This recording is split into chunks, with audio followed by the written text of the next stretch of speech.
I'd like to call this meeting to order. It's the regular meeting of Garden City Zoning Board of Appeals. It's Wednesday, January 28th, 2026 at 6:30 PM. Our first order of business is to stand and say the Pledge of Allegiance to the flag.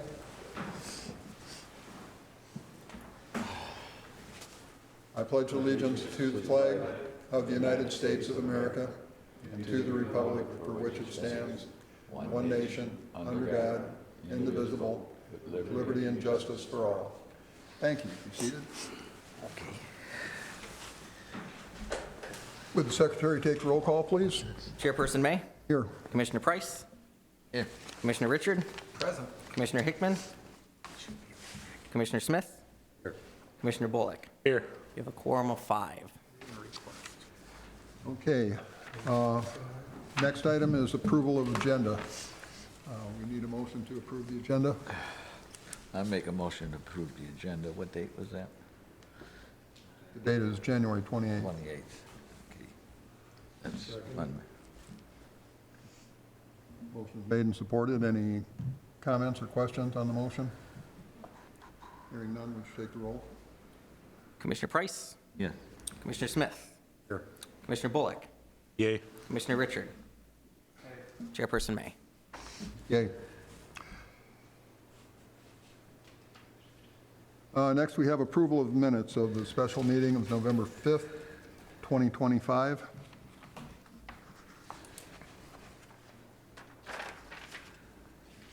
We need a motion.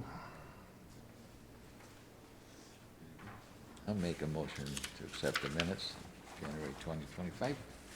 I'll second it. Motion made and supported. Any comments, questions, or corrections? Hearing none, would you take the roll, please? Commissioner Price, Yes. Commissioner Richard, Commissioner Bullock, Yay. Commissioner Smith, Aye. Chairperson May. Aye.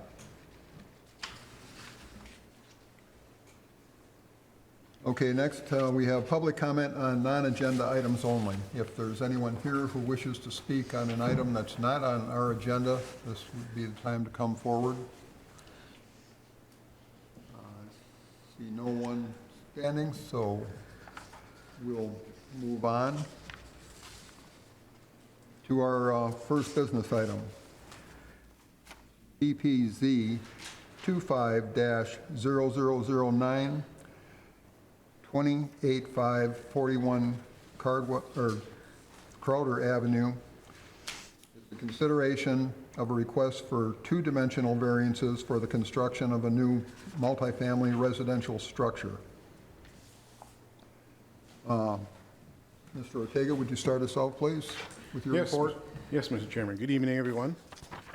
Tonight, we're here to consider the just summarized case. So the site at 28541 Crowder is actually comprised technically right now of two adjacent lots. They are located on the south side of Crowder and east of Harrison.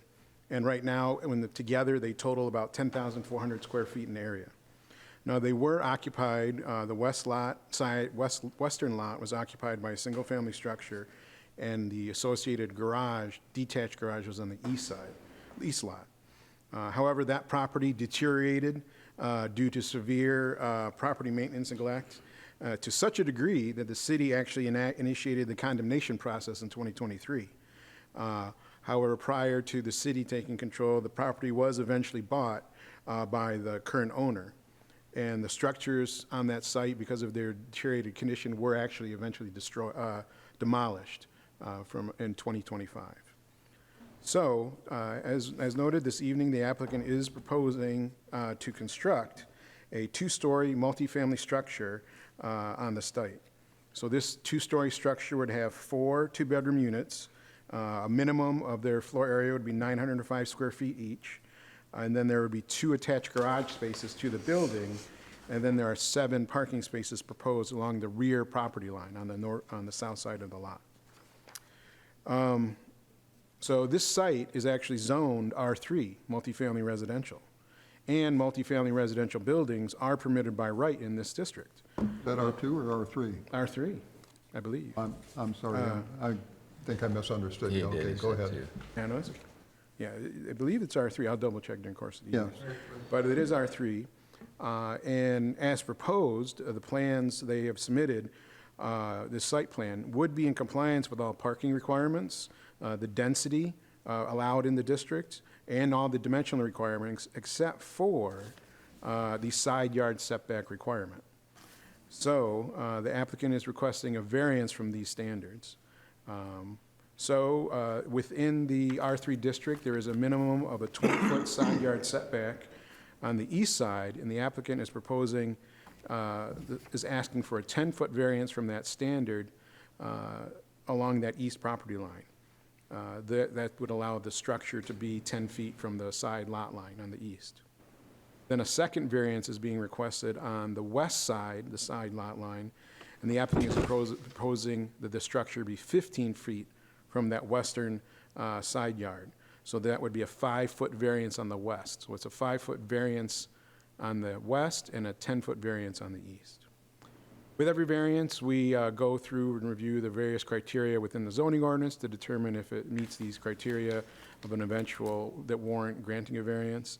Then the first thing we look at is looking at practical difficulty, whether compliance with these the requirements of the zoning ordinance would either create a practical difficulty, or you would determine that it's unreasonably it would unreasonably prevent the use of the property, or it would render the conformity with these standards could potentially be considered as unnecessarily burdensome upon the property owner.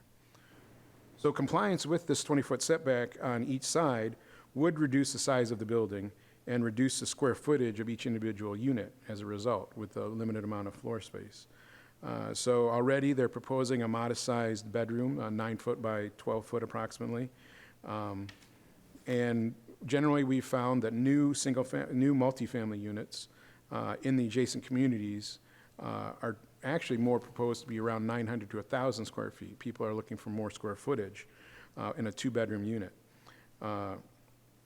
So at a minimum, that's necessary, and also in order to provide a variety of housing stock, not just smaller units, but larger units as well. So it may not be desirable for the city to require the applicant to have these new units be smaller than what can be found in other communities. If by compliance with the variance, they would have units that would not be as competitive, or not even so much competitive, but at least not necessarily attractive to residents, possibly, for those that are looking for larger ones. One other aspect of this is, as I noted, the development meets all other dimensional requirements and the parking requirements and the overall density of the district as proposed.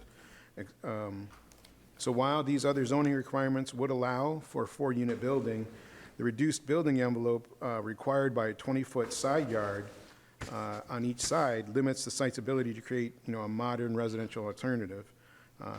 Requiring 40 feet of an 80-foot wide lot to be unoccupied could be construed to create a burden that might be considered unnecessary.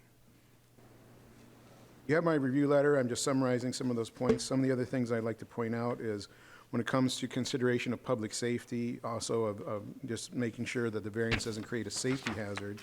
The resulting reduction in the building's distance from the side lot lines will not create an unsafe condition that could impact public health, because the building would still be constructed to the Michigan Building Code and would not require a higher level of construction than if the building were 20 feet from the side lot lines. I believe the fire code and other building code requirements don't come into play unless they're 10 foot or less from adjacent property lines. So even though this would be at the 10-foot line, less than 10, at the 10-foot line and 15, it would not create any kind of additional public hazard. And as I mentioned, in regards to this too as well, the proposed building will be for residential use as permitted by this district, and will be required comply with all building and fire code standards. One other factor we consider is the actual neighborhood character. So while granting the requested variance would alter the existing character of the neighborhood, the current conditions are not actually consistent with the planned and even zoned land use for this neighborhood. All property on the north and south side of Crowder is from Harrison all the way to Garden, and then including the north side of Crowder all the way to Central, are actually zoned R3 multifamily. All these blocks are also planned for a higher residential density than single family. So the granting the variance would actually be consistent with the planned and zoned essential character of this neighborhood to be eventually a multifamily or residential neighborhood. One other aspect we do look at this also is light and air, because zoning standards are based on making sure property owners have adequate access to light and air. Granting the side yard variances would not impair the adequate supply of air, but it would alter the possible duration of light on adjacent properties. But this is due to the fact that the previous structure was a ranch single-story building, and that currently there is even no structure. So at the moment, people are experiencing and expecting complete and free access, but that, that's just a current condition. The zoning ordinance actually proposes even a higher standard that could impact them greater than what's proposed, because a single-family structure would have a greater negative impact on adjacent property than the proposed multi-unit structure, at least on one side, because the zoning ordinance permits the same maximum height requirement of, it's in this district. The zoning ordinance in single-family provides 35-foot height and 2.5 stories. And actually, technically, in a single-family structure, we measure to the midpoint between the peak and the eaves. So they can go 35 foot from grade to the midpoint between the peak and the eaves, and then the peak of the roof will continue above 35 feet in height, potentially. And we have seen some of those houses constructed. Not only that, but the zoning ordinance does permit this 35-foot high residential structure to be as close as 3 feet to a side lot line. So while the applicant is proposing 10 foot on one and 15 on the other, technically a single-family residential structure could be 3 foot away from that side lot line in complete compliance with the standards. So while the variance might alter some impact of light, that's only because of the existing conditions, and it wouldn't be as negative as a single-family home. One other thing we look at is whether these variances, if were granted, how they would impact adjacent properties. So as we've discussed, the applicant is proposing a building design and orientation. Well, the site plan in front of you shows the proposed design and orientation of the building, and they will attempt to minimize as much as feasible impact on adjacent properties, such as the noise and impact of the off-street parking by locating all parking in the rear yard. Initially, the applicant was considering possibly having the parking lot in the front of the building, but to comply with the ordinance and also to minimize impact on adjacent property, the parking for these residents will be in the rear yard. And then one other aspect in terms of the impact of a multifamily use in this district could be that, given that the adjacent property is actually planned and zoned for multifamily residential, the development of the site for a multifamily use could encourage the development of adjacent property as multifamily residential. And that would increase the value of the adjacent land as potential sites for redevelopment and for the property owners. That's just a summary of just some of the issues to consider. In making your determination on this variance, the ZBA may specify the grounds for your decision. Well, we would find that the proposed development could be determined to meet the requirements of the approval criteria, and actually would recommend the ZBA grant the variance as requested. With that, I'll take any questions at the appropriate time. Is there any questions about the Well, report? you're talking about the 10-foot fire situation. Yes. The houses being 10 foot apart, anything 10 foot or less is illegal because of the fire situation. I believe that when it's 10 foot or less, at least in terms of construction, then they would just have to build it to a higher standard of fire code. And I believe that actually means that rather than using just one layer of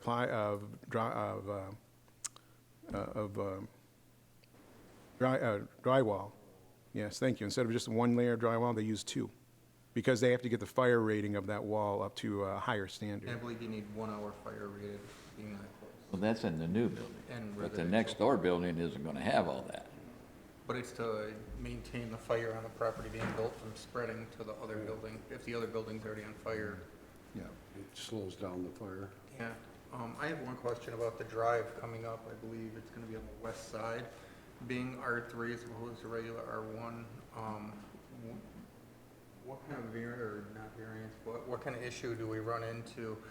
Because the arc prints that we got are very minimal. It really doesn't show property line or anything. It just shows the structure. I could assume that driveway is 20 feet off the property line, or I could assume that driveway is 6 inches off the property line. How does that come into play with the R3? On the side lot line? Yeah, On that the side lot drive line? going to the designated parking in the rear. Right. So the zoning ordinance actually doesn't have any specific requirement for setback of residential property from the side lot line. So we do have instances on single-family structures and even sometimes in multifamily where the access drive is directly adjacent to the side lot line. Actually, right now, we have no standard that requires any kind of setback of the pavement or the access from that side lot line. Yeah, that's in single family or in multifamily right now. I was under the impression it's 24 inches, like we had to go through it, so maybe that's misinformation, and this was, Could have been a change from back in the day when it Yeah. happens. Because we actually, it is a point of concern in some instances, only because of the more of a sheet flow issue and drainage and making sure that there's some And I- kind I of know any- stormwater issue, but Yeah. unfortunately, we haven't, it's something we've been going through in the building department. We hasn't come to the point of bringing it up with the planning commission, but, landscaping, any kind of trees, 36 inches, that I know for a fact is in the book. Right. I'm kind of shocked, because I couldn't find anything about the drive, whether R1, R3, even commercial, no listing of it, so just make sure. yeah, absolutely. Isn't that variance, they're asking for, what is it, 5 feet on the east side? All right, variance? So that's gonna bring it from 20 to 15. Now, is that 15 up to now he's talking about the driveway, now I'm gonna talk about the structure. If you got the structure and you got you got 15 feet, is that to the structure? Yeah, the 15 feet Okay, would be so from the then- property line to the structure. Right, yes. so then you don't have zippity-doo-dah much for the driveway. Yeah, small drive. 8 Yeah, to 10 and- With feet. the parking access drive requirements for residential don't require a minimum width, but obviously it has to factor in practicality. So it is proposing just one access drive that would be 15 feet wide, yes, that is correct. And you got 8 vehicles per se. Say it's 2 per apartment, 2 for residential, let's say, I'm sorry, not apartment, residential. So you're talking about 8, that's pretty good traffic, right? That's pretty good traffic coming in and out of there without anything for the side of that next house next to it. You know, to keep anybody from swinging and going, oh, I'm sorry, just hit the front of your house. Well, that house is also set back from the, Well, I know it's Line set two. back, but you still got traffic. Yeah, the side running with the drive, the around. house is set back. The house on I believe the east side is right on property line. It's you Yeah, could it's hand really them close. salt out of the window. Yeah, that's a couple feet to Yeah. its fence line, and that means you're gonna have the driveway within a couple feet of that house to the east. And then one more. Well, the drive would be on the west. Drives on the Yeah. west. On the west, And one more question for you. Is this going to be a complete demo rebuild, or are they rehabbing the structure? Well, the existing structure has already been demolished, so there'd be brand-new construction.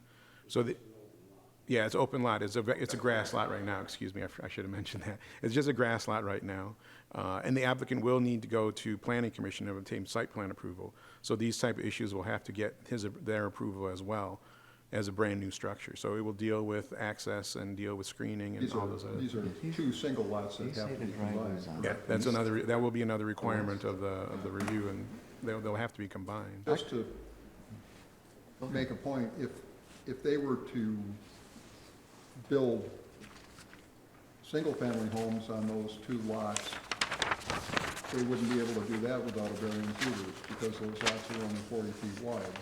I do believe that's correct, yes. So whatever is going to be done there is going to require a variance. Yep. And it is zoned for R3, so. Yes. Okay. Is there any other questions about the report? Well, We can make more discussion after we get through the public hearing section. sorry. Okay. Did you have anything else, Mr. Ortega? No, no, The applicant present? Yes, sir. Good evening. Would you care to introduce yourself and, Gary Slayman, Green Builders Plus. So obviously, we worked a lot with Mario to make sure we got all the approvals, less concrete, more landscape. So hopefully, it works within that, within the scope of everything. And like you said, the setback, if it was a single-family home, you could be 3 feet away, so, at 10 foot. And I believe there's some zoning things that are gonna maybe change in the future, but right now, that's why we need the variance. So hopefully this would work for everybody. okay. Did you have anything else you wanted to add? Just that, the drawings, it's going to be a brick face, and we're going to do some stone in the front, not that cobblestone. He didn't have the right drawing. So we're going to do something to make it look really nice. And then there are several other homes that we have in the area that potentially we want to do the same thing on that same street. So we're looking forward to, making some nice units, really, which would be good for the neighborhood, I think. So we appreciate all your help. The other homes on that street, they're single-family homes? Single-family homes. Yeah. Are those going to stay single-family, or do you play? No, in the future, yeah, in the future, because, the houses, they're old. They're built in the 40s, and they're run down, and it just seems, maybe because of Garden City Hospital or whatever, it just seems like there's a demand. Garden City seems like there's a lot happening now. Understandable, and when you say other properties in the area, what kind of area are we talking? Are you a mile down the road, or you're a block down the road? No, a block down the road, another home that's a similar size lot. Yeah. The 4-unit seems to fit, pretty comfortable in that Okay, space. I only ask because we have several, multi-unit homes, but none on that street, none in that area to compare to. Okay. If you were further down, say, close to Merriman, okay, you have 3 blocks full of multi. Yeah, no, actually, this is just at the end of the block. So, There's yeah. another, right at the end of the block. And then actually, the house next door, we have that home too. And there's one in between. So, but yeah, all on the same street. Same owner to the east or Same, the yes. west? To the, what would that be? To the east. To the east? Yeah, one over to the east.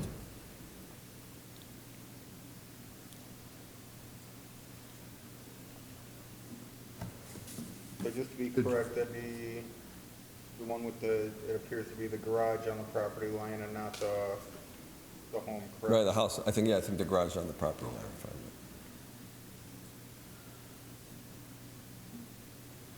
remember. Was there anything else you wanted to add?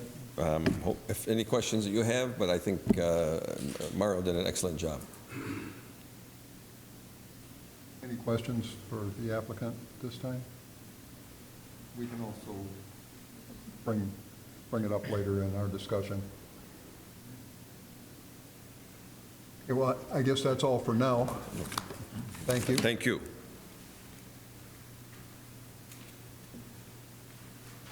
Okay, and now we'll open the public hearing.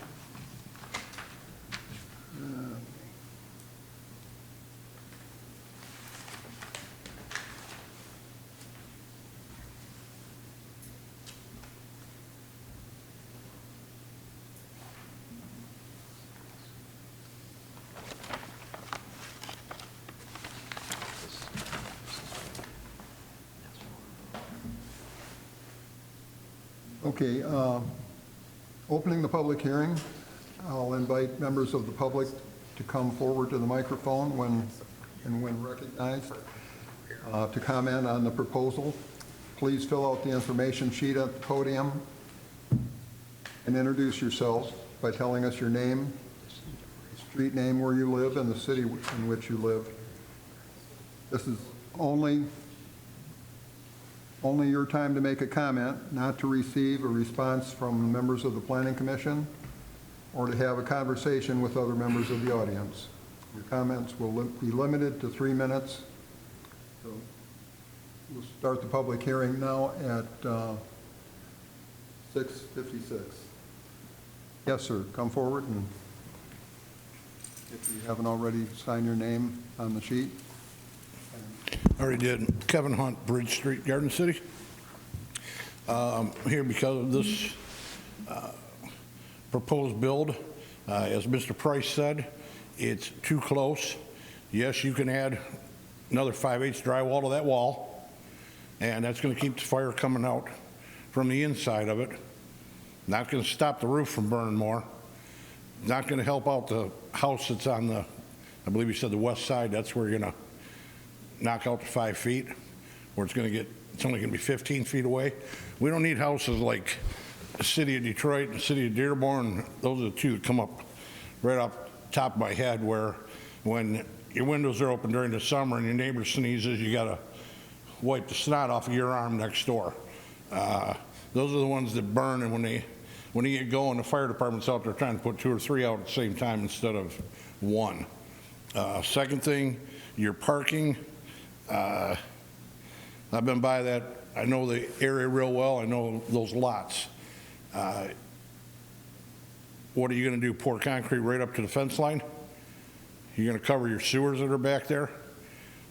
In behind KFC and what used to be Rallies, everything collapsed in there at one time, and I'm pretty sure the city was the one footing the bill to replace garage walls, concrete. If those sewers go out in there, myself, I've got to vacate it. Would have been an alley back there one time, vacated. I've got to stay X number of feet off of that property line. That concrete, you're going to need to bring that concrete right up to the back, right where the garages are. A few of the other houses there, the garages are right on the property line and the fence right against it. As a taxpayer, am I going to pay for that then? When we've got to go in there and dig up that sewer and do more repairs to it, then we as a city get to pay for new concrete there because it's right up against the line. I mean, if you got to put 8 parking spots back there on that property, I don't think you have the room. As a citizen here, I come into the building department with something, I'd get knocked down for this.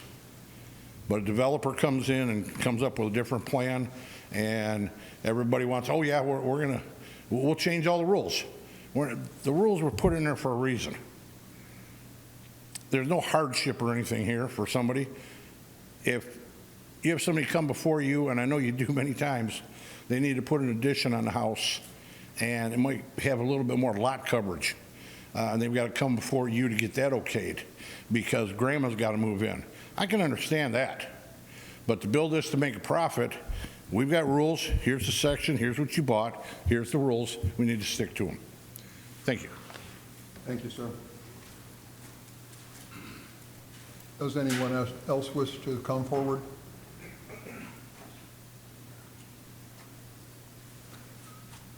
Mike Hagedorn, Cardwell Street. Without us public being afforded the option of seeing any site plan, it's kind of hard to visualize this big of a unit in that lot.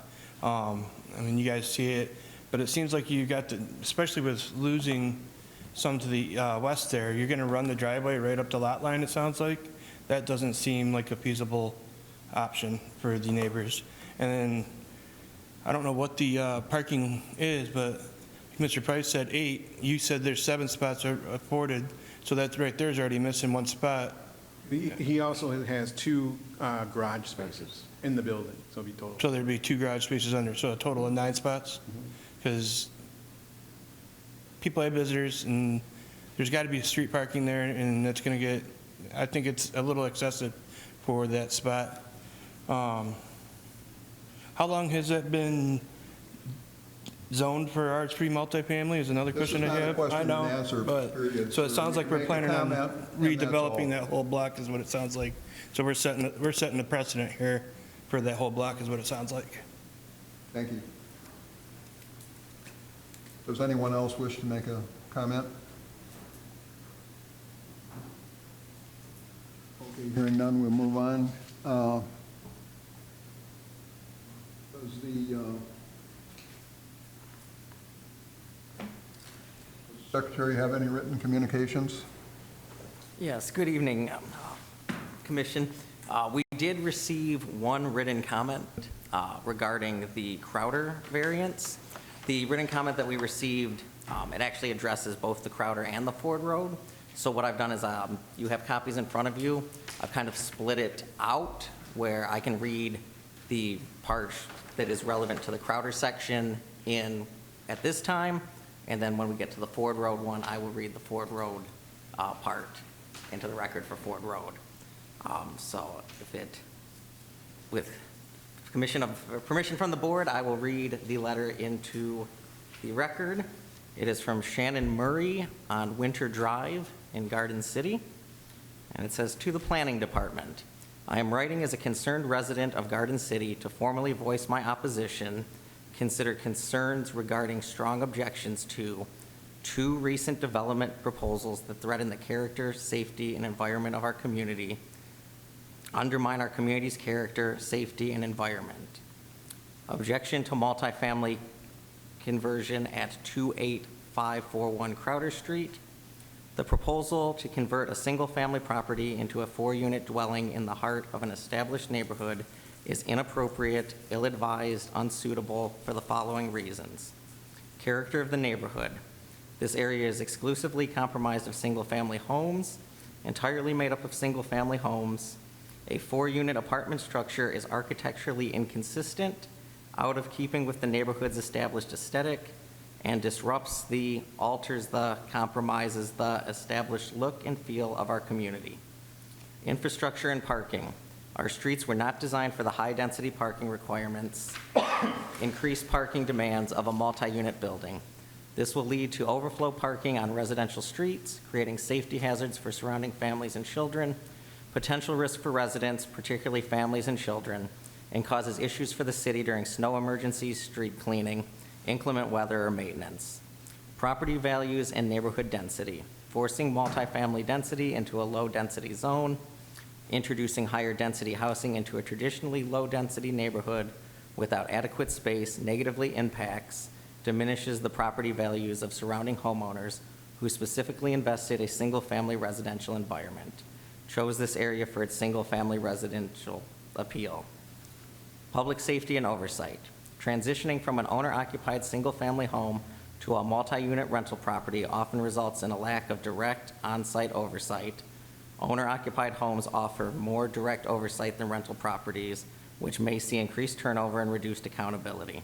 We are concerned that this increased density and transient occupancy, higher turnover, will lead to a rise in nuisance crimes, disturbances, petty crime, and a higher volume of calls for emergency services, stretching our local police resources thin, overburdening local law enforcement in an area currently characterized by its quiet safety, known for its peacefulness and security. I'm asking the Planning Commission to deny these requests and instead prioritize the integrity of our residential zones and the preservation of our limited green spaces, urging Planning Commission to reject these proposals and instead champion the integrity of our residential areas and careful stewardship of our remaining green spaces.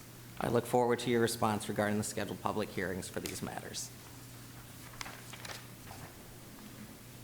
Is that your only communication? For the Crowder, yes.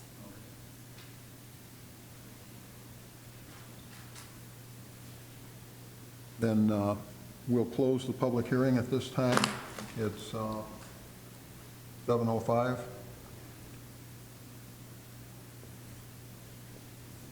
And move on to the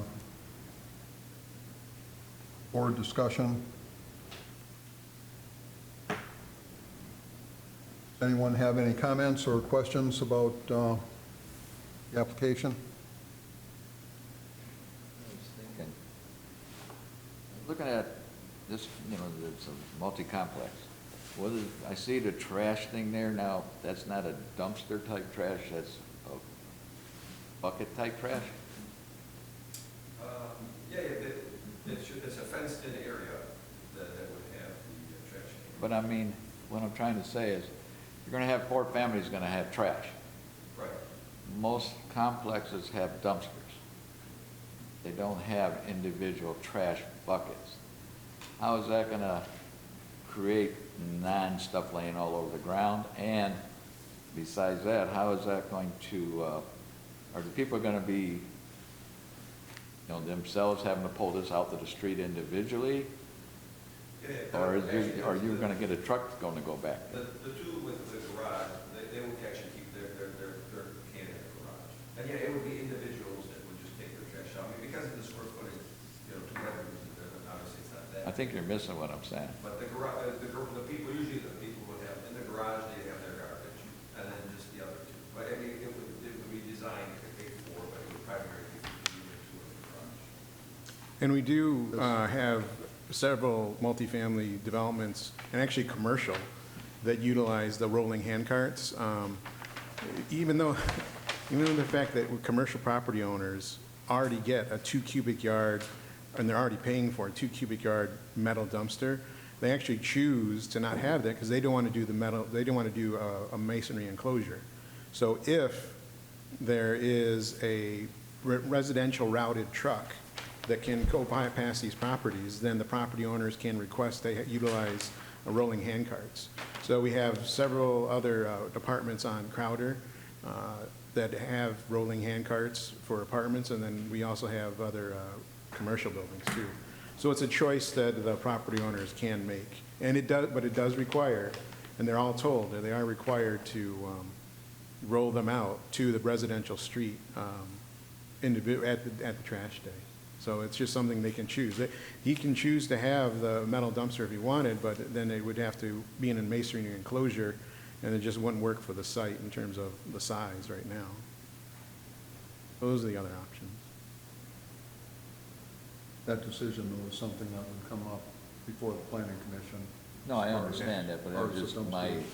information. Yeah. We're talking about a multi-thing here. I was just wondering how they're working that situation, because it's a very important situation for, get it out of hand, there you got That's a true, real but problem. You're not gonna be able to get a garbage truck back there. What's that? You're not gonna be able to get a garbage truck back there. Oh, with the no, I width know of that. the driveway. would be That's real why I was difficult. wondering how that works. Yes. A couple questions. Developer, correct? Yes. You say the property to the east is also same owner, correct? Actually, you gotta skip one. You gotta So it's skip- not the adjacent It's not, property? that's why I thought I said you gotta skip one. Yeah. That one, there's some negotiations possibly for that one, but yeah, it's actually, you gotta skip one, the one next to it. Okay. My question's kind of null and void. I was wondering if the owner has that property, why didn't we consider putting the two together? and maybe- Yeah, there was, the negotiating it. Right, but even negotiations, it's, You never know. I negotiated a week ago for $1 million, and here I am drinking water. Yeah, you never know. So- That's true. Is, one more, is the owner, is this the first design that it came up to you as a developer? Were there any other considerations? We did have a different design initially, and then in conversations with Mario, it was like a little bit too much concrete and a little bit, so they had some, he had to make some suggestions, you know, the garages were in the front before, it was just, he said just too much concrete, so we just redid that design. But, I mean, there's still adjustments that can be made, but the big one was they wanted to prefer the garages in the back, one driveway, so it's more, so you don't see multiple driveways. So I think it kind of makes sense, so I just follow what, Mario's suggestion. Understandable, and we weren't supplied any kind of renderings. Do you have any available, whether on the phone that you could pull up to? I don't have, I mean, I dropped off the drawings today, do you have a copy of it? I have drawings, but it's like 3D rendering Oh, or I- even like a CAD to where we can see Yeah, something. because we're still in the final design, but yeah, I can do a rendering. I'm just curious what it's gonna look like. On that lot, it seems like a lot to me. We're pushing it to the extremes. And I get other R3s, and it says in here that it'd be giving you justice such as other R3 properties. I've been on this commission for 15 years, and I've never had anything like this come up. So to say that others have had that opportunity to build, not in my time, and I think 15 years is a pretty good stretch to not see it. I was just going to say, if we have questions for the applicant, if you could just come on up here, so it's, so they can hear it downstairs. No problem, sorry. For the recording. Yeah. Yeah. I'm in construction, so to see this, in my head I can imagine it, to take the street view, but the renderings would have been nice, but I really think going forward is really pushing it, and on top of it, asking for the variance as you push it to that extreme. I would be happy to see a 2-unit, it's top and bottom, and I understand that when the owner purchased this, their intent was not to buy it to live there. This is gonna be a financial gain. This is something, investment property. Right. And hey, before the purchase, maybe we should have thought about that. As you said, owners in negotiations with the neighbor. Moving forward, this is stuff maybe we could think of let's get it, and then to me, it's really overreaching what that property. And before before the purchase, I actually came in and spoke to the city, and there was a thought of, if some of those zoning ordinances change, you could actually do a 6-unit. But we decided no, the 4 would fit. Really, you can build a single-family home that's bigger than that. So, and I've done that in Garden City where the homes have been bigger. So the 4 just seemed to be a good fit, at 905 square feet. And then, like I said, obviously, if you built a single-family home, you could be 3 foot away from the neighbor. Now you're at 10 foot. Right. So in that sense, it made sense, and that made the decision to purchase other properties based on, a 4-unit would just make sense. Right. And there is one, I think, down the street on the corner. I forgot the name. It's a real big one. Yeah. It's huge. If it's only, I don't know. I thought it looked like a 4. And that came up as we were reading that, we want bigger rooms. That's what's desirable. Right. So 900 square foot, if you go 2, Well, now you can be even more desirable because now you get more square footage for those families. So instead of mom and dad, and they live here for 2 years until they have a child and realize that's too small, now we can have families moving in because it's a livable space. Well, I think upstairs is, or downstairs with the garage, I could take out the garage and be more, but I think downstairs with the garage, that's like 940 or something, and then upstairs was like 905, which usually upstairs was always a little bit less.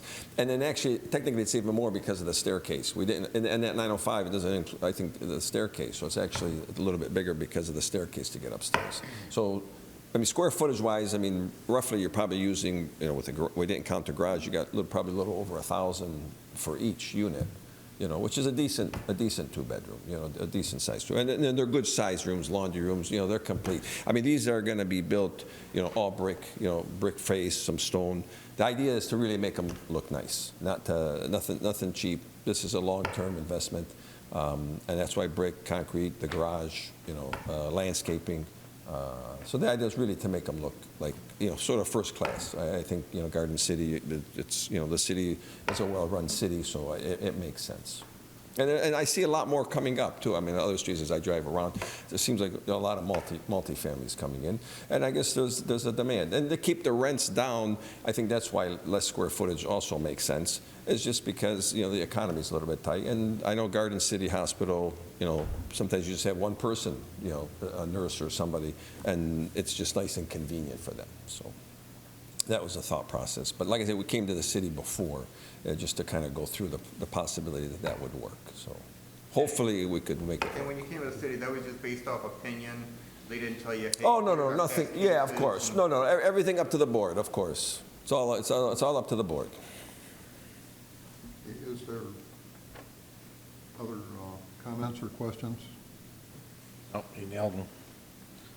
Anything else? You have any other questions for the applicant? No? Thank you very much. Okay, Appreciate thank your you. time, sir.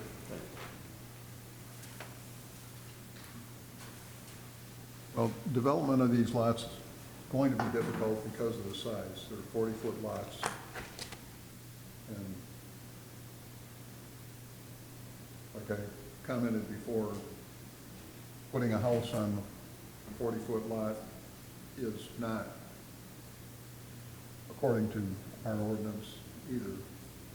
The lot would be too small and we would require a variance to build on a single lot with a single family unit. But developing the two lots together could be done with a smaller unit, but again, you're going to have smaller room sizes, and for the developer, it's going to be less profitable and less desirable for the renter. How We so have- it is? Pardon? You say that it would be smaller and less desirable if. Well, the whole unit. If it Well, made- if if you maintain just made it a four. two, if it was just a Yeah. two-unit, that, yeah, they could have smaller or larger room sizes with that. but Which then would be it- more then it- desirable. You More just wouldn't be able to desirable. pack them It could be in. more desirable for the renter, but it's less desirable for the developer. Right. Yeah, but we're thinking about the people that live there more and than the developers, because they're the ones that are gonna live there, developers who's building it and going. The point is, I'm looking at this schematic here, and I see all the parking in the back and the two-car garage. But what do you got to, when you live on each side of a house and you're pulling in and out of things, you got a lot of lights going into their windows. No, what do you mean not Yeah, necessarily? it's not so much the light. You don't think so? No, if There's no that fence. would have been a home other than a garage, then you get your, what is it, 30-foot light, whatever, or you have to not have a window looking into your property, because I was looking over that as well. And that's no worse than any other house. If I decide to build up on my house, now I have a two-story, I'm still that close to my neighbors.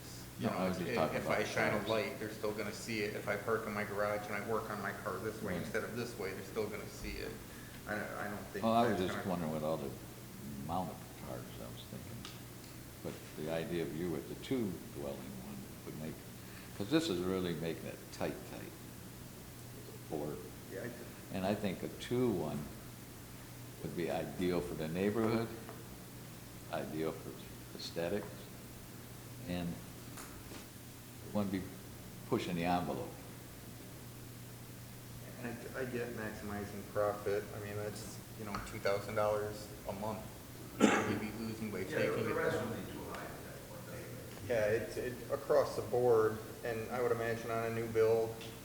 And you know construction Yeah, costs today. just knowing what, what people are asking for now, if you can get 12 to 14 for something that's crumbling. That's about all you These homes here, I would imagine each unit, 12 to even 15 on a new build. Is probably, So,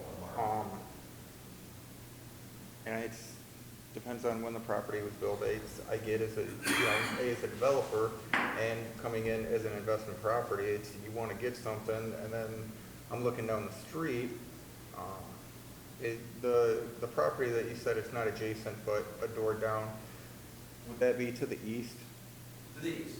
So the more Splendor lot, so we're looking forward to that being an investment, and that's half the size of this lot. So it looks like this one takes up, it was probably parted at some point. I think they're all about 40-foot lots. Yeah, which even for Garden City is small. I mean, our average 62 by 134, maybe 138, until you get over, just west of, like Maplewood, or Middlebelt here. And you get a little bit bigger, and you get half acre and whatnot, but even in Garden City standard, that's still a small lot. I was born and raised in Dearborn, we had 35-foot lots. Yeah. The 40 at least is a little bit better. Just to make the board aware, technically, the density, the 4 units, is permitted by our zoning ordinance. There's a minimum lot area for that first unit of 3,000 square foot, and then an additional 2,500 for each unit. And that's how we determine how many units are permitted on a lot. And with the size of his combined lots together, that's why he's in compliance with the ordinance of 4 units. Technically, the ordinance allows him to put 4 units there.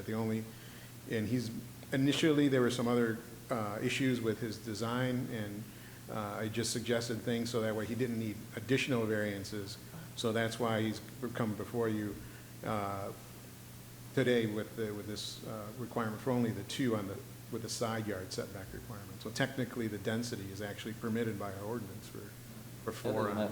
That's not the issue, the 4 apartment, the 4 families, that's not the issue. The issue is the size of what we got to give variance is just to squeeze it in. That's the Well, that's issue. what he's talking about, density. Density on the lot, you have to have a certain Right. lot size. Well, that's right. And what he's saying is that this lot size complies with the density requirements for a building that's of 4 units. Right, so the city says you can have a structure, you just can't park there, you gotta parachute into it. Again, That's our right. ordinances Yeah. where, everything was made back in, Yeah. 1928, when everybody had 4 acres, and we grew all our own food and had heads of cattle in the back. Maybe this ordinance was designed to comply with a 60-foot lot, which we require for a single-family home now. Right, yeah, who's to say? And this still has to go to planning, correct? Yes. Yeah, yeah, if they get their ordinance, or their variance here, then it still has to go to planning. Based on that, if anybody else has any discussion, I'd be willing to let this one go. You guys have known me in the past, I'm all go, go, go. I like development, I like seeing people move in. And it's not our issue, and I have a giant issue with, we could easily go down to 2 units and make it a smaller structure to fit.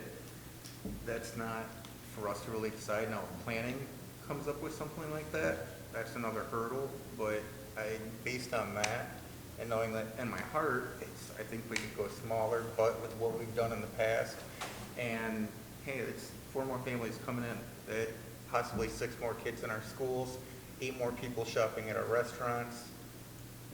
Give it a More shot. tax And- money. Yeah,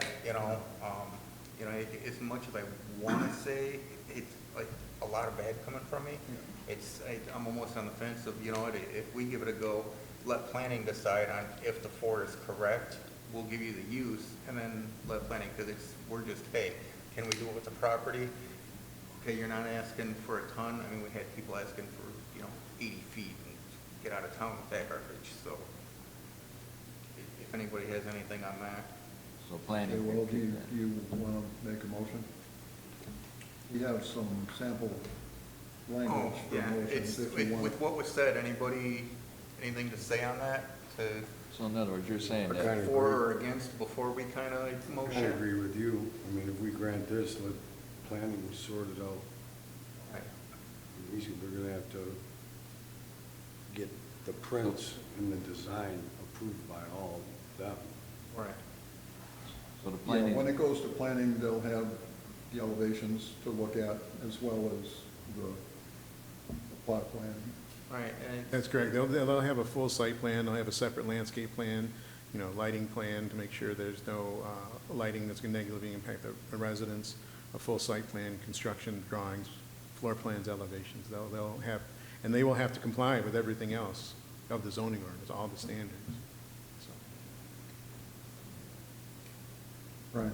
Just a point of order before any motion is made, just a reminder that under the Michigan Zoning Enabling Act, ZBA functions a little bit different than the votes for a planning commission, where it is to get approval, it is a majority of the total board, not just members present. So a 7-member board, when we are at full capacity, we require 4 affirmative votes to pass any motion made.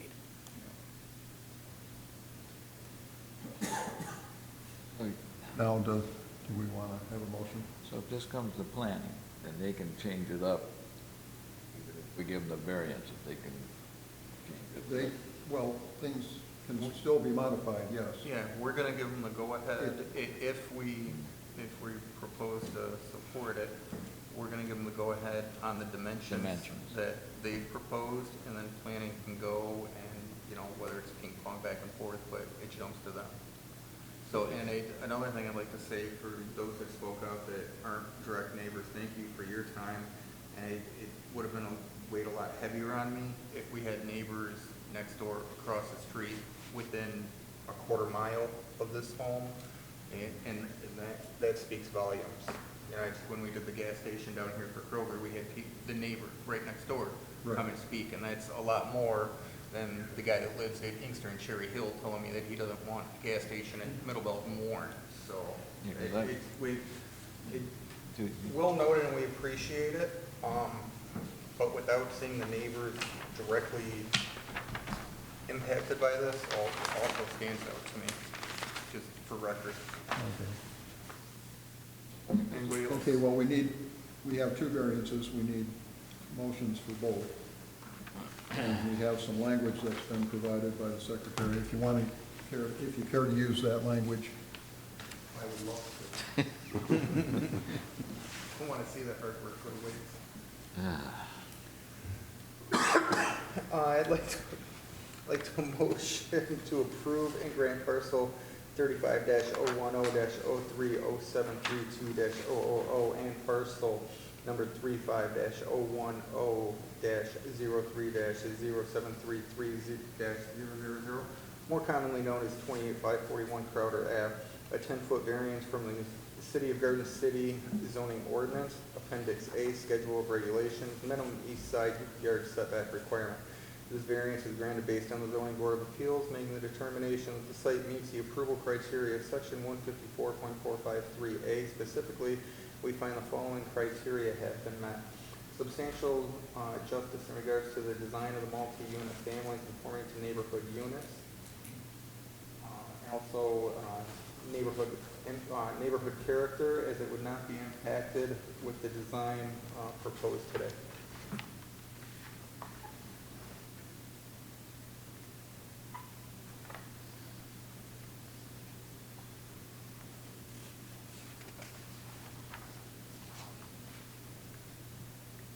Is there support? I'll second it. Made and supported. Secretary, take first. Is there any questions or comments on the motion? Hearing none, take the roll, please. Commissioner Richard? Aye. Commissioner Bullock? Aye. Commissioner Smith? Aye. Commissioner Price? Aye. Chairperson May? Abstain.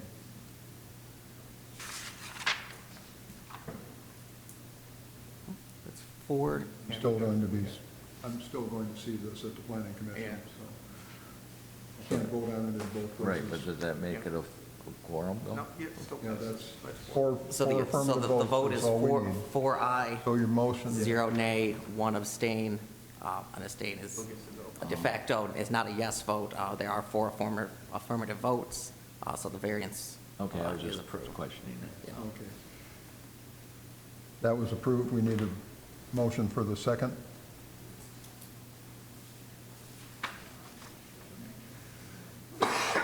I'd like to make a motion to approve of and grant parcel 35-010-003-0732-000 and parcel number 35-010-03-0733-000, more commonly known as 2841 Crowder Ave, a 5-foot variance from the City of Garden City zoning ordinance. Appendix A, Schedule of Regulations, minimum west side yard setback requirement. This variance is granted based on the Zoning Board of Appeals, making the determination that the site meets the approval criteria of Section 154.453A. Specifically, we find the following criteria have been met. Substantial justice in regards to design of the multi-family unit conforming to neighboring units. And neighborhood character, if and which would not be impacted, and conforms to neighboring homes as proposed. For support. Second the motion. Made and supported. Any questions or comments on the motion? Hearing none, would you take the roll? Commissioner Richard? Aye. Commissioner Smith? Aye. Commissioner Bullock? Aye. Commissioner Price? Aye. Chairperson May? Abstain. There's Okay, both of the variances have passed. Together with Mr. Ortega and Bill's lead you to the next step, which would be the planning commission. Okay, thank you very much. Have a good evening. Thank you, you too. Okay, next item is DPZ 25-0013, 31406 Ford Road, consideration of a request for one-dimensional variance for the construction of a new automobile fueling station with a drive-through restaurant window. Mr. Ortega, you want to start us out? Yes, sir. So as summarized, this site is comprised of two adjacent lots right now at the northwest corner of Ford and Merriman Roads. The combined site is 29,125 square feet, or more about 2/3 of an acre, and it's currently a vacant, unimproved grass lot. And then the applicant is proposing to construct a gas station convenience store building with a drive-through restaurant window, and then also an associated gas station pump canopy with gas pumps underneath. So a restaurant with a drive-through window and a automobile fueling station, as we call it, or it's a gas station, is also, they are both permitted in the C3 zoning that is proposed after they receive special land use approval. So over the course of several meetings, the Planning Commission reviewed and provided comments to the applicant on all relevant zoning issues. There are various issues related to traffic and access and MDOT approval, MDOT considerations and Wayne County Road Commission considerations and a lot of other issues. But after several meetings on November 13th of last year, the Planning Commission recommended special land use approval and site plan approval for the site. These approvals were contingent upon the applicant addressing the need for a dimensional variance. So the zoning ordinance has specific requirements for automobile filling stations. Specifically, it does require that these gas station buildings shall maintain a minimum setback of 40 feet to any adjacent property that is zoned or used for residential purposes. The applicant is proposing the gas station building to be 30 feet from the west property line, which is adjacent to a residentially zoned and used lot. So the applicant is requesting a 10-foot variance from this dimensional setback. So once again, just highlighting some of my points regarding the various standards of approval that the variance must meet. Once again, taking a look at a practical difficulty, we have to see if granting this, if the applicant was required to strictly comply with the current requirements of a 40-foot setback, would that unreasonably prevent the use of the property? Would it be unnecessarily burdensome? Take a look at that. So that means compliance with the 40-foot setback from the residential use property on the west would require that the gas station convenience store building it's either got to be shifted or to the east or reduced in size. So based on the proposed building placement, the gas station pump placement, and the access points of the site, this proposed layout and configuration he has of all the individual attributes is basically the only one that really functions for the proposed uses. And if it was if the compliance with the ordinance was put upon the applicant and they had to shift the building to the east, then it basically wouldn't allow for the function of the drive-through window. So that would just be an aspect of denying the variance. So shifting that building location to provide a 40-foot setback would mostly, like I said, eliminate the use of that window. One other aspect or consideration would be the fact that actually the applicant did propose a larger building originally. Through discussions with the Planning Commission, they actually in the end did reduce the proposed building size and has created this 30-foot separation from that western lot line. So the applicant has indicated that resulting floor area for the convenience store and this restaurant in this smaller size building, they feel is the minimal size necessary to compete in the current market. While smaller gas station convenience stores have existed in the past, we have had them, Other existing stations on Ford Road have recently been renovated to provide contemporary items and contemporary services. Down at Ford and Inkster, that was a smaller building that did an addition. Over here at Ford and Hubbard, that was a much smaller building, very small building, and that one has been renovated to provide modern conveniences. The Planning Commission and Council recently just approved of a Sheetz, and that's even a much larger building than this. And while not substantially larger, is it Sunoco now or Shell? Ford and Vinoy, the southeast corner of Ford and Vinoy, that building was renovated to provide at least a larger convenience store aspect. It doesn't have the food service aspect. So generally speaking, they feel that reducing the building any further would not allow it to compete with those other gas stations that are currently within the market. That's their opinion. Looking at other aspects like substantial justice, once again, we look at this to make sure that other property owners of C3 zone property if they've been able to develop their property, should just that same type of justice be granted to this by allowing for the variance and letting them develop it. And a majority of all sites, on Ford Road, in the Ford Road corridor, have been developed with viable commercial uses. We have a lot of viable commercial uses on Ford Road, plus the volume of traffic that actually passes the site, and not only on Ford Road, but even on Merriman. It indicates that that's a potential for a viable commercial use, and yet the site has been vacant for many years. It was developed previously as, I believe, a convenience store. What? A long time ago, right? Wasn't it a party store, basically? B&M, and then there was a barber shop with an apartment on top Yeah.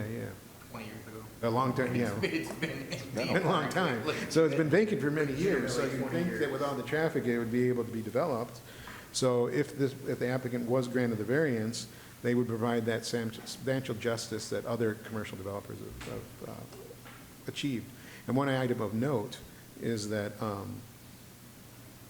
once again, with the amount of traffic, it's impacted the site design and in terms of the configuration for ingress and egress, to the point that their main access point is going to be on Merriman Road for entrance. The Ford Road curb cuts are mainly going to be for exit.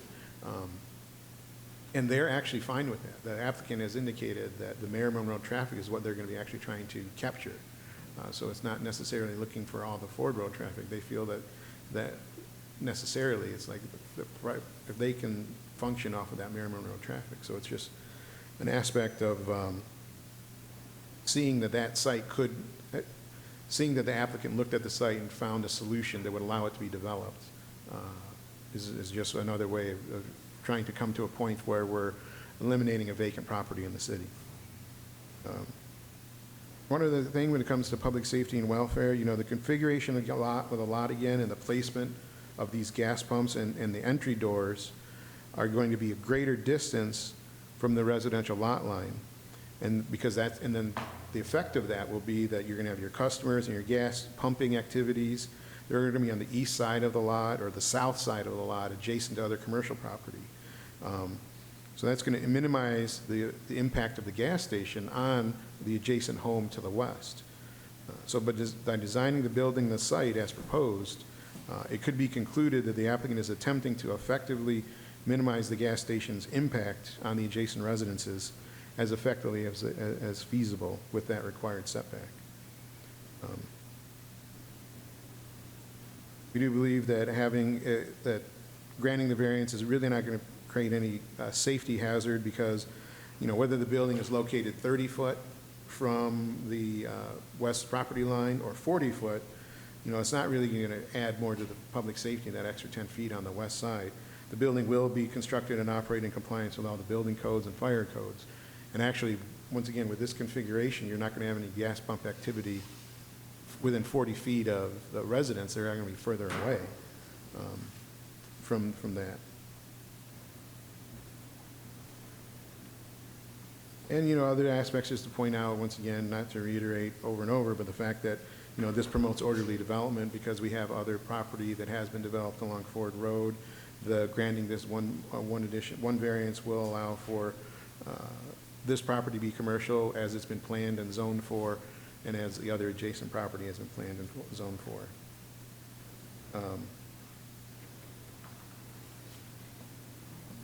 It's really that the applicant has, working with the applicant, and actually with other property other interested developers, a lot of people have tried to configure something on the site to make it function. And they had various options that they thought they could work, but it just didn't work from a feasibility standpoint. They have put in the time to come up with a configuration that would work, and the result is what you see before you tonight.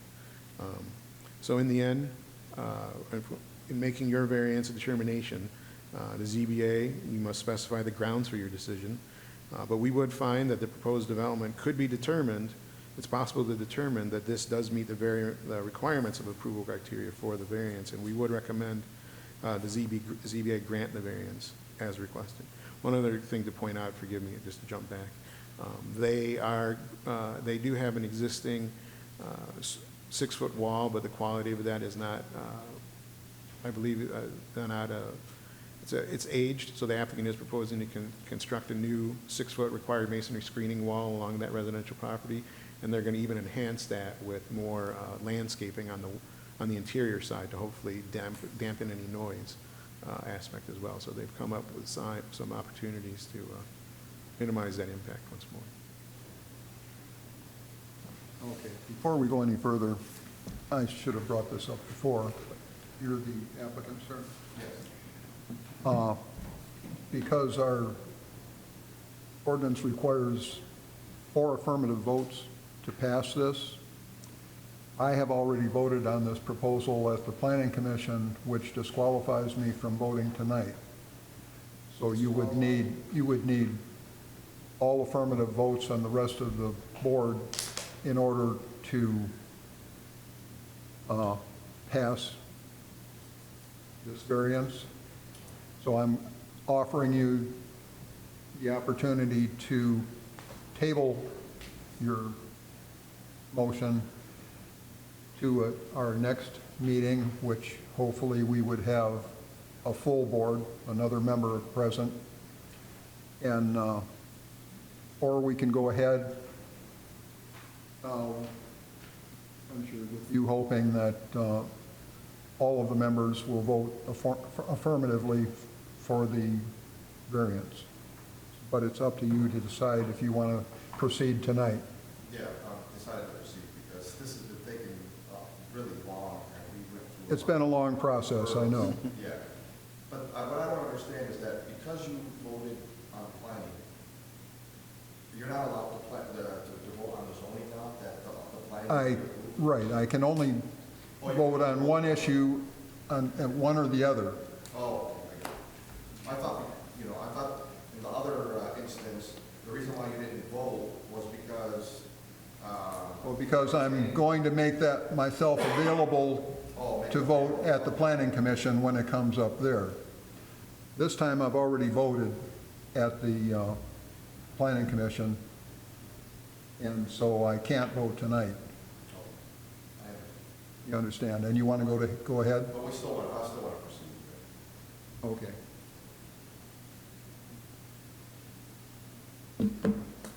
Okay. Well, you can, are you all done? Okay, you can take the podium and make your presentation if you wish. Okay.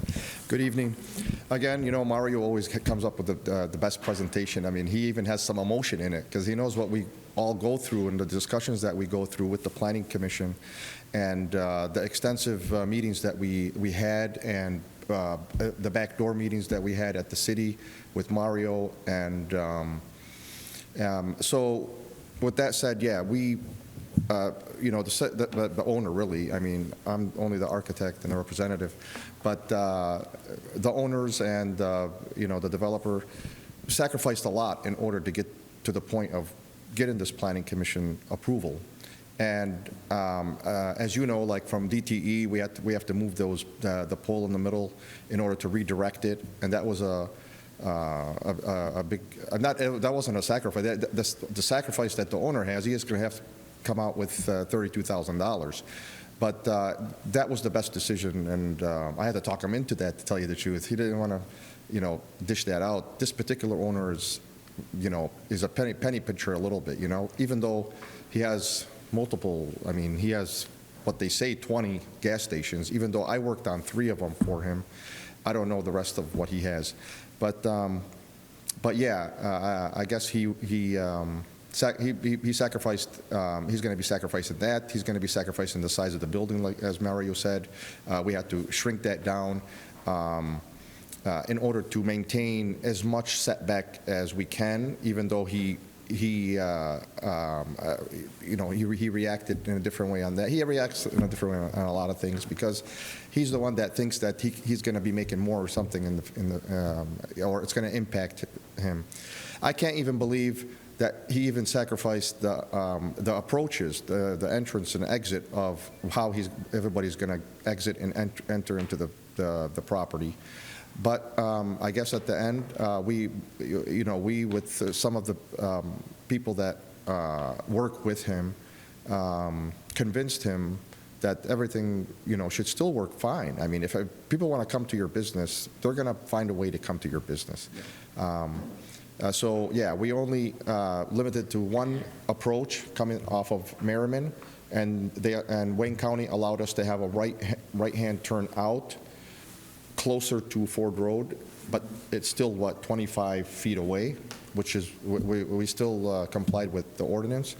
And then on the Ford Road side is an MDOT right-of-way, so they only allowed us to have one right way out, I don't know what you say, this right hand out. We try to convince them that, look, if they're going to come in, they're going to be able to come in from Merriman, and you're going to get the traffic that are coming up Merriman toward Ford Road. The rest of them, depending on their route and stuff like that, you'll get the customers that are used to coming to you, and it'll start growing from there. And so he was convinced at that, and he wanted to move forward on that. That was another big obstacle. But going back to the variance, there was some other things, but we complied with everything that was asked from us for with the ordinance and stuff like that. But going back where the variance is, 30 feet away, we are complying with the 6-foot-high screen wall. And I'm the one that suggested, I think, on the Planning Commission, is that we have so much empty area on that west side now of 30 feet, even though maybe 10 feet of it is going to be used for the drive-through car that comes in, circling around. But we could add landscaping over there because we can't really park anything there, It can't be a loading, unloading. We're already providing loading, unloading in a different area. We're already providing the dumpster back in the area where we couldn't put it. So yeah, we have a lot of, the point is that we have so much space on the west side.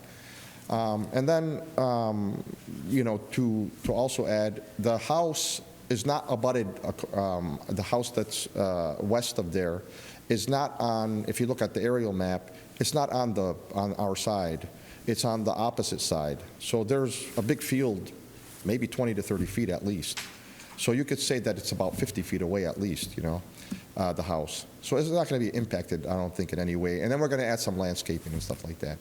So, with all the sacrifices and the additional things that we provided on the plan, like more landscaping or the screen wall and certain things, I feel like, I hope that you guys are going to be on our side so we could just continue and develop this land. That it is challenging. That I wasn't a part of past people trying to develop this land, but I could foresee every time driving up Ford Road in that area, I'm like, from all these people that are developing, why is this particular corner not developed yet? Yeah. And then if you want to look at history, just from my point of thought, with the buildings that I've seen on aerial maps and how people used to go in from either Ford Road or from Merriman, I can't remember where the approaches were exactly, but I could see that it was very congested in that corner. So this opens it up a little bit more. I know there's going to be cars coming in, just, fueling, but the fueling is like, 15, 20 minutes at the most by the time it fuels, and maybe they pick up something, necessity for their home, and then they leave. It's just an in and out kind of business. you know, with that said, I'm hoping that you guys are going to be in favor with us tonight, and hope you're going to approve us. If you have any questions, I'm here. Okay, well, I'd just like to say that along with your screening wall, another thing that we did, or you are going to do in order to mitigate the problems with the setback, is we moved your menu board for your restaurant to the other side of the building, so now it's on the east end of the building. All of the speaker noise and the extra light will be facing Merriman, really. Yes. As opposed to being on the west side where the pickup window is. Yes. So that, I think, will help mitigate the problem of the setback a little bit, too. Yeah. Restaurant. Pardon me? That's the restaurant. Yeah. Okay. Does anyone have any questions for the applicant? So the driveway is just going to be an out driveway on Ford Road, not an in? It's going to be Just an right-hand out Well, on there's Ford Road? going to be, this is an out drive, You're right, there's no, this one's an out drive, and this is a two-way. but what I'm saying, everything's going to have to come into there off of Merriman, totally. Yeah. Yeah. I don't get that at all. Huh? I don't get that at all. I understand it, but I figure that's going to cause a traffic interruption on Merriman Road. More accidents are going to happen just because everybody's going to want to enter in through Merriman. I know it's not up to him, but the county made him do Yeah, the this, and it county doesn't made- make no sense. Yeah, it's one of those things that technically the county, because actually there's already 2 curb cuts already there in the past, and they can't restrict him from having any access to the site or make him go off the other road, so they have to give him something. So that's why they gave him the something further away, at least it's further away. I agree with you, that we're probably going to have maybe some issues, but, you know, in the end, the county, if they need to, they could also require them at some point to do a traffic study, but in the end, if it meets county standards, and that's the thing, the planning commission went, we were having they had the same deliberations, but the traffic engineers are the ones that Right. come up with whatever thinking county they and the have. state And they come up with it, so it works, it's gonna work. No, I Well, understand. I think the exit's a good thing on Ford Road, because if you try to do an entrance on Ford Road that close to the Merriman, you'd have an issue. Yeah. And that's why you won't have one. That's Yeah. why there's not one That's there. what I'm saying, in his respect, you know, because if they put an entrance in there, you'd have really a bad. But let's get back to the, You know, I'm variance. just asking. yeah. Did you have anything else? I would have hoped that the MDOT on Ford Road would have gave us a right-hand in and a right-hand out with one of those little islands in the middle. I think that would have worked, because what they were trying to prevent is that nobody does a left turn because it's so close to that traffic light, and it causes maybe some accidents and stuff. The problem with the turning in is that people stop before they turn in, and people are trying to get through the light quickly Yeah, maybe that's why. and Yeah. don't stop. So just for everyone else to understand, yeah, so MDOT is requiring Right. like 100 feet or something like that, right? Yeah. And they didn't require that before, it was 50. Now it's 100, and pretty soon it'll be 200. Not if you But, do. but no, most developments, because I'm working on some other developments, most developments, they don't even want, one right here in Dearborn Heights by Inkster and Ford Road, they're developing that little downtown they call for Dearborn Heights, so they got a lot of commercial buildings, and they knocked down all the single-family homes. So there's right where that old Ramshorn, now it's called Jagged Fork, I Yeah. think. So next door to that, what's happening is that we want to put a coffee drive-through business in one of the lots, and the other lots are all taken by all different developers. Oh, yeah. And they didn't allow us to put an approach, even though before they allowed every business to have their own approach. So the other developers were waiting to see what all the developments were going to be in order, and the only thing they're given for like 1, 2, 3, 4 developments, they're only allowed one wide approach to get in, and there's access. So they want it designed in that way, all the way across, just like you're going into like Kroger's and the plazas that are next to Kroger's and things like that. So this is what they're looking for now. They want to cut down the number of access points. Yeah. So that's the Let me, point. let me ask it, Road waiting to turn into Tim Hortons. let me ask a quick question, though. That would be terrible.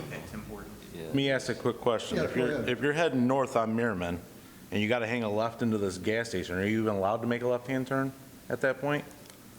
And then, if you are allowed to do a left-hand turn, you got double lines, so you're gonna have to sit out in traffic to make a left-hand turn into a gas station. That's where I'm confused about this. He's only gonna get traffic coming south on Merriman. That's it. That's the main, That's the thing, but that's mainly going to be airport traffic.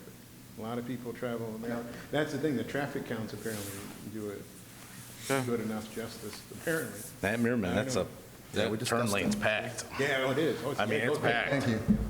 But Wayne County said so. All right, Right, it goes back. let's move on to the public hearing. Again, if, I'm going to invite members of the public to the microphone when recognized to comment on the proposal. Please fill out the information sheet and introduce yourself by telling us your name, street name, and the city in which you live. This is only your time to make a comment, not to receive a response from members of the Planning Commission or to have a conversation with other members of the audience. Your comments will be limited to 3 minutes, so if anyone wishes to speak, come forward. Sir. Mike Hagedorn, Cardwell Street, Garden City. It seems like they worked on this for quite a while. It seems like it's only reason he's got to ask for this is because it's, 40 feet that butts up against the side of a house, and he's asking for 10 extra. I think he's paid his dues. It's been a heavily scrutinized thing. For him to not get a majority vote here would be a shame. He's earned it. I think it's a good development.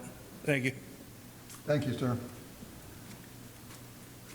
Okay, seeing no one else, do we have any written communications? Yes, we did receive 2 written communications regarding the variance request. Please, I will read this into the record now. The first one is from Shannon Murray on Winter Drive in Garden City. Now, the beginning and end is the same as the first part, but just in the interest of completeness, I will read it again, just so it's the full record in there.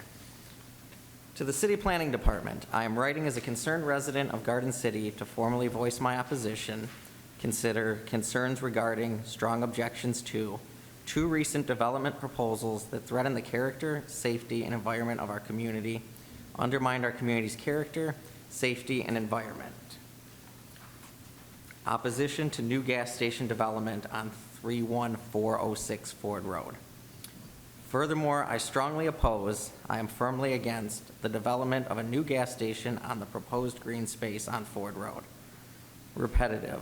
With a Sheetz location already under discussion less than a mile away on the same side of the street, another station is entirely redundant. The proposed station would be unnecessary and duplicative. Green space. We should be prioritizing the preservation of our remaining green corners, placing greater emphasis on protecting our scarce green spaces. If a new commercial development is necessary, it should be directed towards redeveloping vacant properties rather than destroying existing green space, focused on revitalizing the vacant lots instead of compromising current open land. Strategic planning. I urge the council to encourage developers to revitalize the vacant lot down the street, plan Sheetz location, instead of breaking ground on undistributed land, promote redevelopment of existing unused properties rather than disturbing untouched green space. Conclusion. I am asking the Planning Commission to deny these requests and instead prioritize the integrity of our residential zones and the preservation of our limited green spaces. Urging the Planning Commission to reject these proposals and instead champion the integrity of our residential areas and careful stewardship of our remaining green spaces. I look forward to your response regarding the scheduled public hearings for these matters. That is the first written communication. The second written communication is from Paula Barker of Crowder Street in Garden City. The letter reads, "This letter is on the matter of parcel number 35-004-99-0031 and number 35-004-04-0093-300. I want to go on record as being against this passing for the following concerns. This corner is very busy, and as my family lives at 31457 Crowder, we already have traffic coming down our street trying to avoid a red light. When this happens, it is not at safe speed. If this is passing, I have great concerns traffic will increase.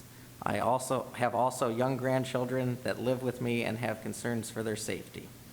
In addition to the possible increase in street traffic, the increased noise, bright lights, and gasoline smell would be taken away from our quiet, peaceful neighborhood. I am deeply concerned about my property value decreasing if this passes. I have been a resident for over 50 years in this house and have raised 4 children here. I have been raising 3 grandchildren here and have always loved this city." Those are the 2 written communications we received. Thank you. At this time, we'll close the public hearing at 8:02. And open it up to discussion from the zoning board of appeals.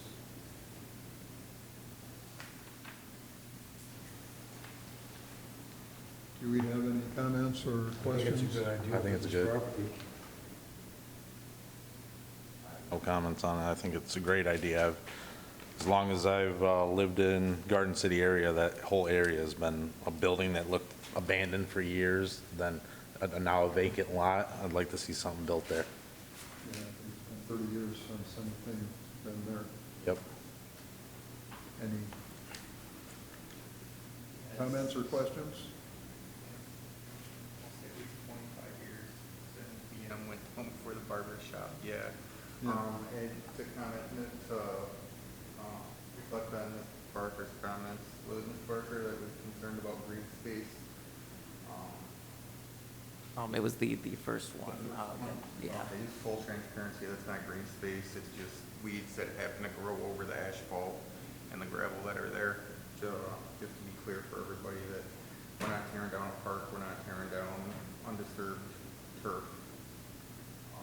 Aside from that, I love the idea that there's gonna be something there. It's been years. We need something. I like the idea. I just hate the driveway.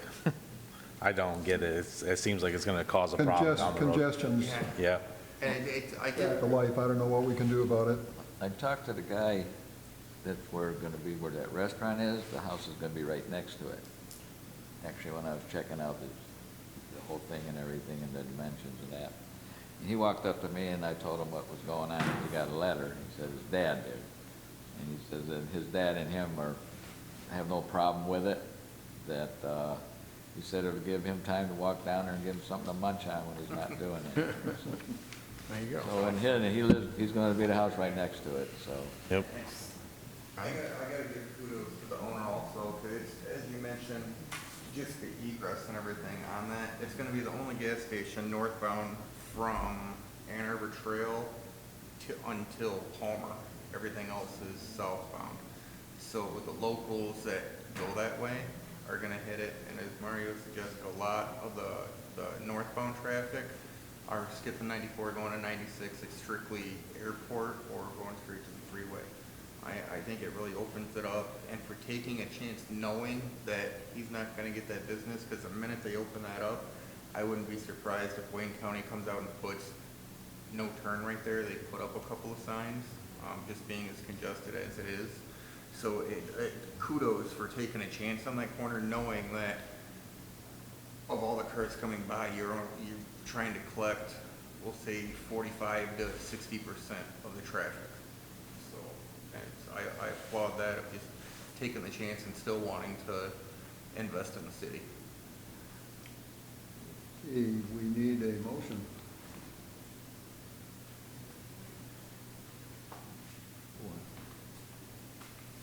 You guys down there wanna make a motion? Anybody care to make a motion on this? Go ahead. We have language provided. Well, All right. That's funny. All right, I'll make the motion to approve of a grant parcel 35-004-99-0031-000,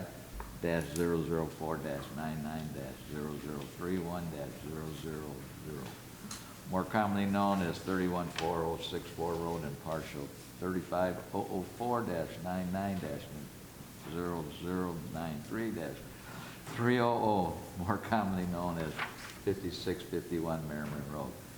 A 10-foot variance from the City of Garden City zoning ordinance, section 154.173C, minimum setback requirement. This variance is granted based on the zoning board of appeal making the determination that a site meets approval criteria in section 154.453A.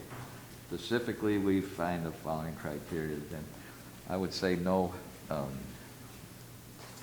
what was I going to say? No something that, Well, back up. you can, Yeah, you know, it's not going to impede any. you can use, Yeah, any of yeah, these. thank you, that's what I was looking for. All right, it's not, it's got not induce any public unsafe, that's on extraordinary circumstances. There is no extraordinary circumstances. And the impact on the property will be actually nice for a change instead of an empty lot. And I think that that pretty much covers everything. Traffic flow will be normal, and it will be, you know, directed, more direct. And the light and air has nothing to do with it, so that's what I get you. All right? I'll second it. Is that all right? okay, motion's made and supported. Any comments or questions on the motion? Just to clarify, so the findings of fact, the criteria that's been met, we went extraordinary circumstances, traffic flow, and impact on adjacent properties. Yeah, it'd be better for the property. Instead of being a blank, what do you call Okay. Good. it? No impact on the area. Okay, anyone take the motion, or take the roll, please? Commissioner Price? Yes. Commissioner Bullock? Yay. Commissioner Smith? Aye. Commissioner Richard? Chairperson May? Abstain. 4 affirmative votes. With 4 affirmative votes, the variance request is approved. The variance is approved. After a year. Now that we're approved, can I add one thing? Yeah. Going back to being a kid here, B&M was known for one thing and one thing only, being the only place that would sell us cigarettes for $2 a pack at the time, which 25 years ago, you can understand how bad they were taking advantage of us kids. Just do right by the community. Congratulations.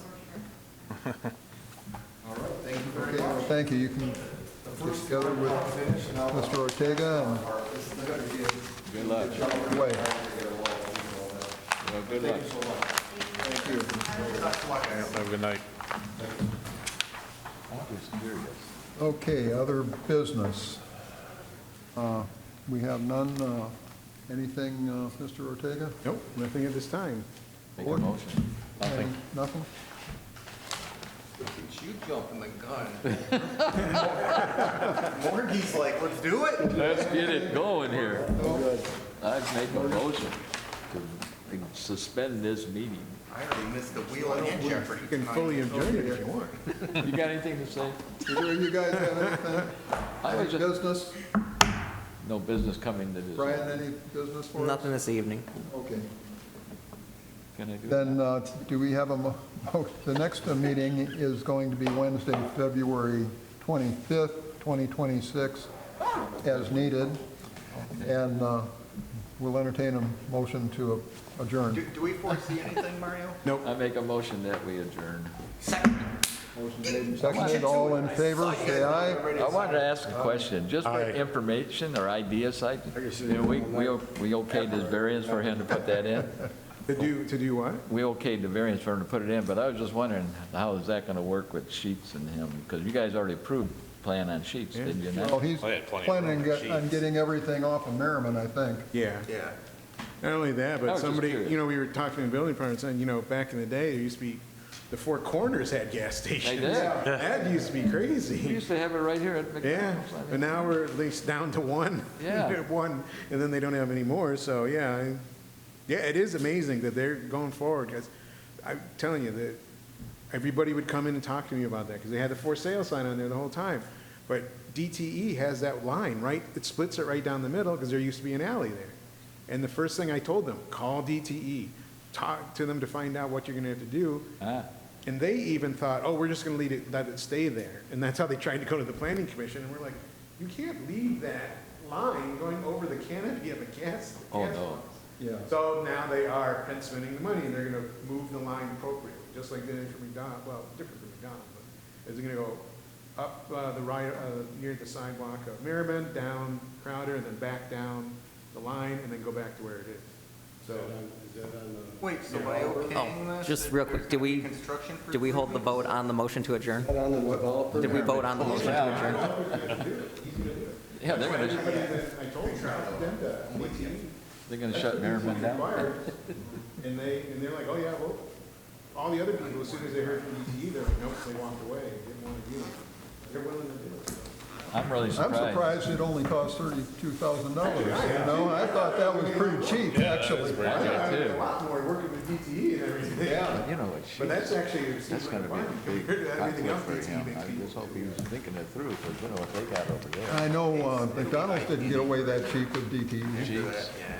because their stuff was all underground. Well, I know, but I'm just saying. Yeah, right. Just real quickly, did we call the vote for the motion to adjourn? Pardon me? Did we vote on the motion to adjourn? Yes, where you yay. Okay. Yes, we did. All right. All in favor? All right. Maybe we didn't get that far.